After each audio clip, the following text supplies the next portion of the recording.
Have you ever thought, what difference can one small thing I do really make? You may feel overlooked, powerless, or like nobody is listening. But in the Bible, one young girl whose name we don't even know helped change the life of one of the most powerful men around. Her name was never recorded. She was an Israelite servant girl taken from her home and brought into the household of Naaman. Naaman was a powerful Syrian military commander. He had everything: position, respect, influence. But there was one thing he couldn't command away. He had leprosy. Every day, behind the uniform and authority, was a man living with a painful condition he couldn't fix. Then the servant girl spoke. She could have stayed silent. After all, Naaman's people had taken her from her home. But instead, she said something simple. If only my master would see the prophet who is in Samaria, he would cure him of his leprosy. Those words reached Naaman.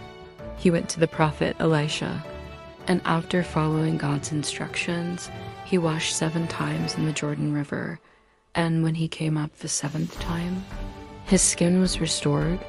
He was healed.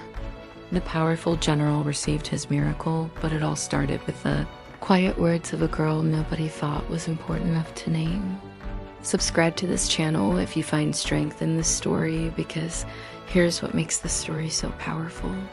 The miracle didn't begin with a king. It didn't begin with a general. It began with a servant girl who simply spoke up. She had no position, no army, no wealth, no influence. But she had faith, and she was willing to use her voice. Maybe you feel too ordinary to make a difference.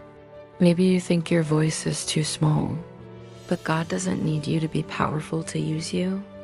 Sometimes the smallest act of faith can become the beginning of something much bigger than you ever imagined.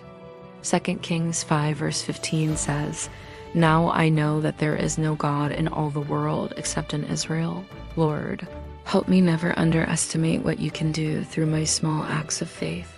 Use my words and actions to bless someone today. Amen." If this encouraged you, subscribe for more Bible stories with heart and purpose.